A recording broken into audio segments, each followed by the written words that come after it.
Coming up on The Cost of Living. I do very well. I do very, very well. You know, people work very, very, very hard and, don't make nearly as much as what I make. I'm just a degenerate idiot on TV and I make really good money. Like, I get paid an absurd amount of money to do this. Like, people don't make in a year what I made this weekend.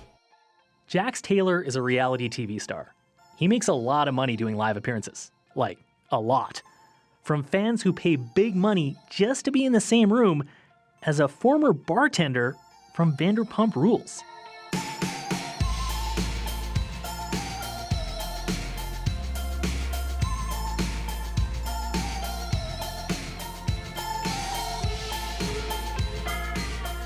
Hi, I'm Paul Havershood. Welcome to The Cost of Living. Would you pay to see a reality TV star in person? A lot of people do. Reality TV has our attention. And in the attention economy, a whole industry now exists to put us next to D-listers. Also today, resumes are supposed to help get your foot in the door. So what happens when resume screening bots keep the door closed? Well, more job hunters are now using their own bots to beat the bots. Up first, remember the days of 0% financing, no interest for 48 months. That's the sound of car makers trying to move units. We haven't heard it in a while, but buckle up.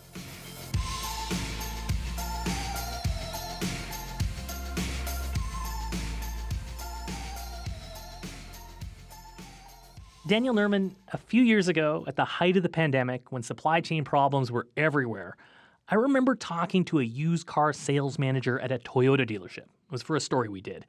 He told me at that time a 2-year-old used Tacoma was going for the same price as a new truck. That's wild. But it was a weird time to be buying a car. It was. You drive by dealerships, the lots would be empty. You'd hear people were ordering new cars that would take like a year to come. Oh, yeah. Buyers had to take what they could get. Like Lane Fife. When he was car shopping last year, he looked for months. And he finally found something. He bought a used Jeep Cherokee. I was working up at camp in Fort McMurray and such, and so I didn't really need a vehicle until suddenly I did. And so I bought a vehicle last April. It was listed as $24,995 after taxes and all that stuff, and ended up being almost $30,000. But that was way more than he wanted to spend. And Lane says it was real tough out there. No one was budging on prices. And why would they? There was a lot of demand out there for cars and not a lot of supply. Yeah, it has been a seller's market. But I've got some good news. Car deals are back. Yeah, they are. Woo! Leon Chaladin, he's the general manager of Applewood Nissan in Richmond, BC, and he is pumped because his dealership is offering some promotions they haven't had in years, like price cuts and cash back. They've also dropped their financing and lease rates. Big time. We already have 0% now on some models. They're not at full capacity, but the deals are coming back. 0% financing. We have not seen that in a while. We have not. And, if you were someone who financed a car in the last year, you're probably paying a lot more than that, 5 to 7% interest on your loan. Higher if your credit isn't great. But now vehicle manufacturers are starting to bring back subvented loans. That means they are subsidizing the cost of borrowing. And they're doing that because things are very different than a couple years ago. If you actually, I don't know if you've actually driven by a dealership and looked, but they're full of cars. The lots are full. So they're coming up with incentives to push them out the door. 3 months ago, we had a few too many Nissan Rogues, which is a mid-level SUV. And then Nissan came up with a low interest lease, and we sold about 30 in 1 month of that particular model because we had too many cars to sell. Leon says dealers have been flooded with new inventory, and some models really aren't selling well, like high-ticket items, big trucks, and luxury vehicles. Right now, the buy and sell website AutoTrader has 75% more new car listings than it did a year ago. So the industry went from not enough cars to having a lot of cars. That's a pretty big swing. It is, but in the world of cars, the supply chain is really long, which means getting a message from one end to the other and back again can take a while. It just takes considerable amount of time for those demand signals from consumers like you and me to ultimately reach those raw material suppliers and then to respond in kind. Thomas Goldsby teaches supply chain management at University of Tennessee, Knoxville. He says between 2021 and 2023, when dealerships were screaming for more inventory, manufacturers just couldn't give them what they wanted because new cars, they need a lot of microchips. Yeah, and of course, at that time, we had the global chip shortage. Yeah, that was a huge problem. And that has mostly sorted itself out. So now car makers are ramping up production, churning out gas vehicles and all kinds of new hybrids and EVs. But Canada's economic situation has changed a lot. When we needed cars, interest rates were low. Now they're high. Everything is more expensive. That's tipped the scale and slowed demand. Demand is very tempestuous. We're very sensitive to interest rates and trends and our own pocketbook issues. And again, these automakers have to be placing bets months and months and months in advance. And then ultimately they cross their fingers and hope that their supply matches demand. So the industry started to make more cars. They were able to make more cars right around the same time that higher interest rates meant those cars were more expensive to buy. Exactly. So now dealerships have new cars sitting on their lots and more are coming. Right about now, the automakers are concerned about clearing the lots of their 2024s so they can make room for the 2025s that should be arriving in showrooms toward the end of summer. So they're starting to sweat the inventory that they're holding. Thomas says it won't be long before we start seeing even more aggressive deals. Dealers have to move their inventory or else they'll get stuck holding the bag. What do you mean stuck? When dealers hang on to vehicles for too long, they bleed money because they buy all their stock with borrowed cash. So the longer it takes to sell a car, the more interest they're paying on that loan. So they are motivated to start moving some cars. They sure are. And the sooner that car hits the road, the sooner it becomes a potential source of ongoing revenue. What comes with every car you buy? What is your big cost once you own it? It's going to be service. Keith McDougall is a former car salesman. He used to work for Honda, Ford, and Volkswagen in Ontario. And he says dealerships really want to move vehicles off their lots because servicing can generate as much or more profit as the car itself. You can sell a car once, but you can service it for 10 plus years. You can sell brakes, shocks, tires, all of that with markup, and that's where the money typically is. So if you are a Ford dealership and you put Fords on the road, a lot of them are going to come right back through your dealership. So dealers are super motivated to move new cars for all kinds of reasons. What about used cars?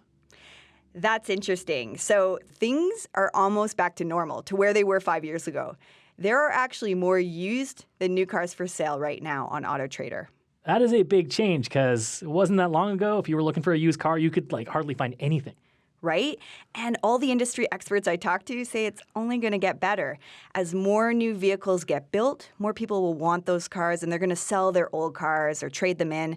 And that's going to fatten up the used car supply even more. And used car prices are already down from a year ago, which is great news if you're looking to buy, but kind of a bummer for Lane Fife. He bought his used Jeep back when it was still a seller's market. I've been kind of browsing the market again this year, and I've noticed vehicles that are a year newer are still about the same price, if not cheaper. And for a lot less kilometers is the biggest thing. Yeah, 20,000 kilometers less, around the same price. Kicking myself now. Aw, poor Lane. But hey, if you do need a car today, Feels like it's becoming a bit more of a buyer's market. There's hope at the end of the tunnel now. Timing is everything. is it ever? Thanks, Danielle. You're welcome.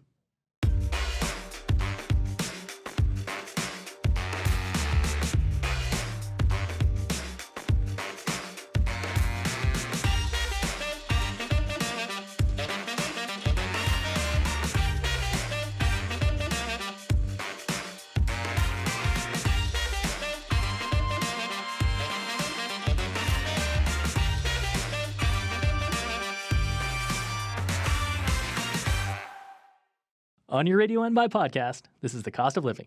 I'm Paul Havershood. In Terminator 2, humans capture an enemy robot and send it back in time to help humanity. Once there, it fights another robot.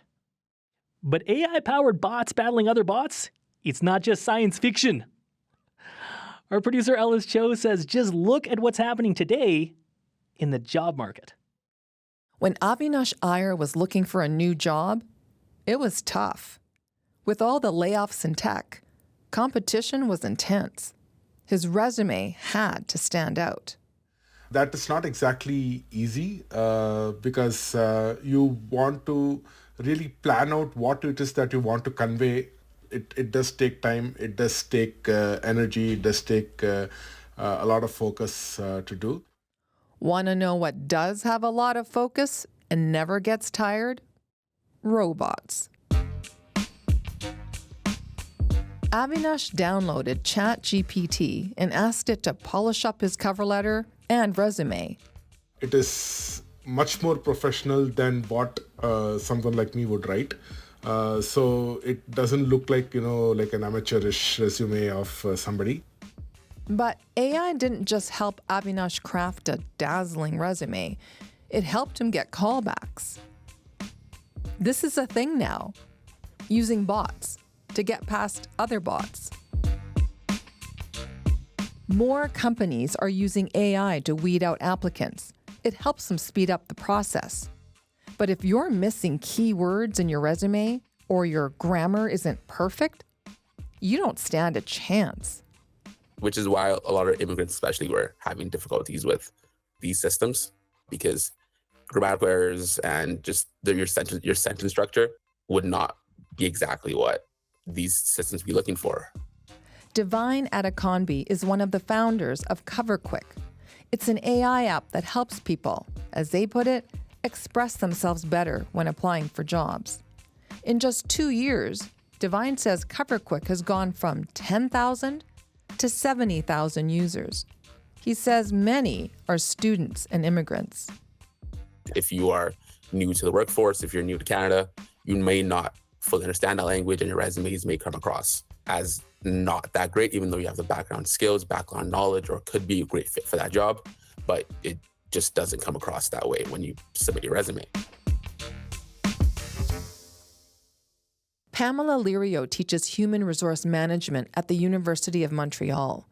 She says companies that use AI in their hiring processes need to be on the lookout for biases. I'm big on, hey, we created these systems. We need to know what the algorithms are doing and be accountable. That's the responsible AI part, accountable to how we program them. When it comes to hiring, Pamela says humans should always be involved. Same goes for job seekers. She says everyone should be careful because AI isn't perfect. It can give HR people boilerplate job descriptions. It can give candidates a boilerplate resume. Whatever you're doing with it, you've got to verify the results and you've got to customize the results. AI may have its flaws, but more companies are using it, and so are more job hunters. And Avinash Iyer found AI can do more than just craft a slick CV. What I also have done as part of preparation for a job, for an interview, is to anticipate interview questions and use ChatGPT to get optimal answers for that. Wow, so you used AI to also prepare for the interview. Yeah, 8 months without a job. I wanted to make sure I get one. It worked. He got a job with a little help from his robot friends.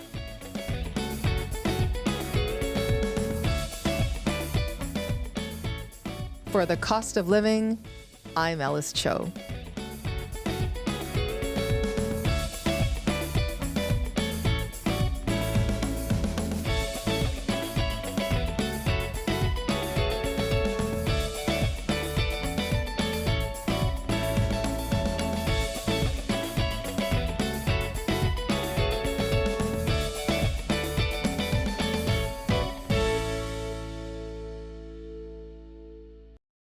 On your Radio and by podcast, this is The Cost of Living. I'm Paul Havershood. hundreds of fans just lined up at a bar deep in the Calgary suburbs for something billed as the Vanderbrunch. I mean, like, I love reality TV. I think it holds us all together. It really does, because it's just fun. I love it, and I think it's worth it. I think it's fun, and I love entertainment. She's in for the Vanderbrunch, but really, she came to see Jax Taylor, formerly of Vanderpump Rules, and now House of Villains, and now the new show, The Valley.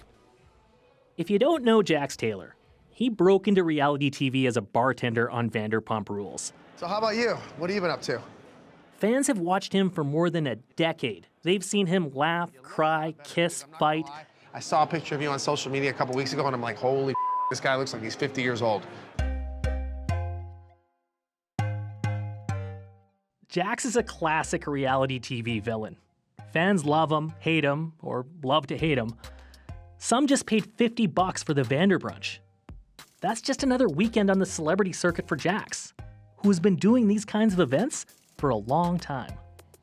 The first time was about 12 years ago. I think I was doing the East Coast of the States. I was like in Charlotte or I think Carolinas or something like that. But yeah, I've been doing a lot of these. I would have to say I'm around like 300 or 400 of these events. A lot of his live gigs are meet and greets. He shows up, shakes hands, takes pictures. He chats a little, but every time these events are so busy, so there's not a lot of time for them to talk to me because there's usually hundreds of girls waiting to take pictures. So there's not a lot of time to sit there and just ask a question. They'll ask little things here. How do you hang out with everybody still? How's everybody doing? If there's something that happened on the show, they'll be like, hey, was this real or did this really go down and how did this end up? The appetite for all things Vanderpump is super high right now. And for a reality star, attention is the currency of the realm. It means more bars want to fly you in for events. And bringing in Jax isn't cheap. I do very well. I do very, very well. People work very, very, very hard and, don't make nearly as much as what I make. People have degrees from amazing universities and don't even come close to what I make. I'm just a degenerate idiot on TV and I make really good money. The fact that I get to travel and I get paid to do this, like I get paid an absurd amount of money to do this. Like people don't make in a year what I made this weekend. So the bar sold out 2 shows, afternoon and evening. That's 600 tickets at $50 a pop. So $30,000. A big chunk of that will go to him. Jax Taylor isn't a traditional celebrity. Neither are the Survivor or Bachelorette contestants who go to trade shows, or Pauly D from Jersey Shore. They're ordinary people, more or less. But your neighbor probably doesn't get an appearance fee from local bars. Reality TV stars do. So, why? Celebrity and reality television, by the time it's said and done, can be viewed by tens of millions of people. The value, even like, let's say like the Housewives, for instance, like a lot of people watch that show and they've been watching it for years and years and years. Steve Einzig is the head of booking entertainment. He's lined up celebrity gigs for nearly 30 years. He says what reality stars offer is the same as any celebrity. They command attention. And that's valuable. Let's just say you have an industry trade show in Calgary and your whole industry is going to be there. So now you can take out an ad someplace, or you can hire a publicist to promote stuff, or maybe there's some kind of a promotional option at the trade show that you can use for sponsorship. So there's a lot more to it than just, having a celebrity there and paying the celebrity and having the celebrity take some pictures. There's far more value to it. Organizers of the Vanderbrunch said they might make money on the event. Food, drinks, tickets. But the bigger reason for bringing in Jax is to promote a relatively new bar. They want people to know they exist and to think, oh, hey, look, they got brunch. The bigger reality TV gets, the more fans that are out there, means more places that will want to get those fans through the door. For the reality star, they walk in, do their 2 hours, do a meet and greet, take some pictures. They can fly in the morning and fly out in the afternoon. And very often, depending on how big they are, they can negotiate private airfare involved in that too. So they can literally take up as little time as possible to get from wherever they're located to the show and back. So from the celebrity side, certainly it's about the money. As for the money, it could be $5,000, it could be 10, it could be 50, it could be 100. It really depends on who they are, how big they are. Steve says reality TV stars can make way more money doing live appearances than they do from their shows. Deadliest Catch, like those guys do tons of appearances, tons, because they can show up at a fishing show, or they can show up at a gun show, or whatever it may be, and they can get $10,000, $7,500, but that all adds up.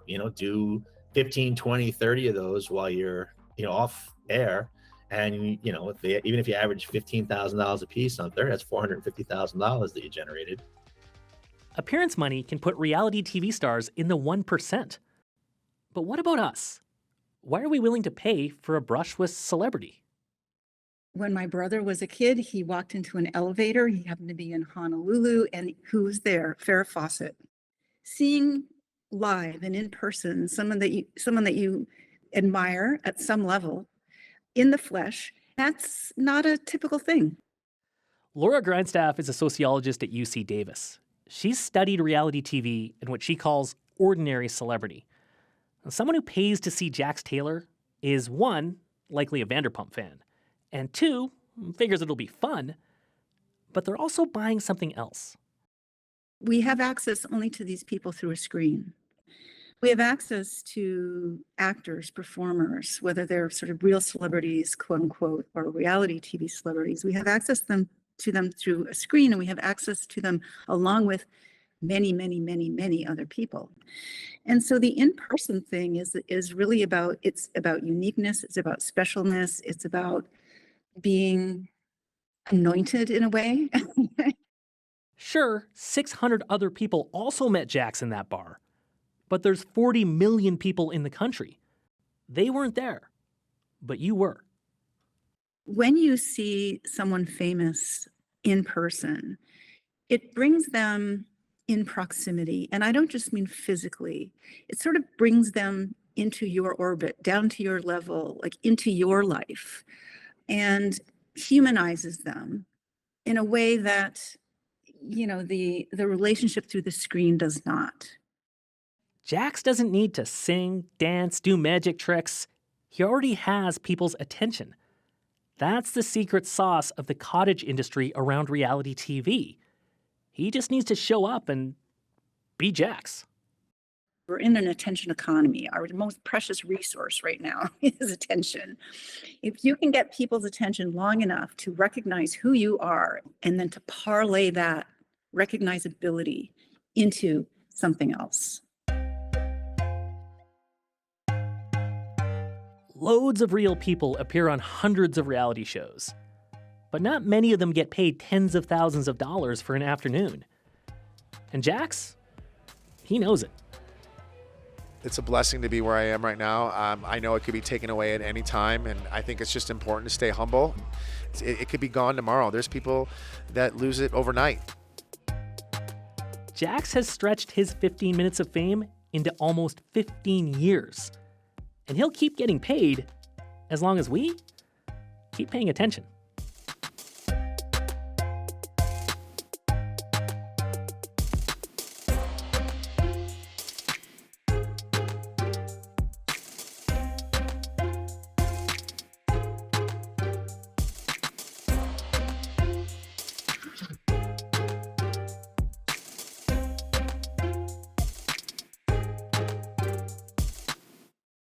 That's the show. Coming up next week. My baby born a Birkin. She's been telling me all night long. The white shirt, pulling up in a Chrysler to the cipher with the flex perks and a Bud Light shirt. Move it up, down, left, right, oh, switch it up like Nintendo. Birkins, Chryslers, Nintendo. Those are some very corporate lyrics. True artists, once upon a time, wouldn't dream of plugging a product in a song. That's the definition of selling out. But musicians these days, they need to get paid, even if it means name-dropping a brand into their lyrics. That's next week. The Cost of Living is based in Calgary. And if you're looking for one more way to listen, you can now stream live radio on the CBC News app. The CBC News app also has the news, so, bonus. Special thanks this week go to CBC Calgary's Lily Dupuis. The show is produced by Daniel Nerman, Ellis Cho, and Jennifer Keane, with help from Caroline Ferris. I'm Paul Habersrud. Thanks for listening.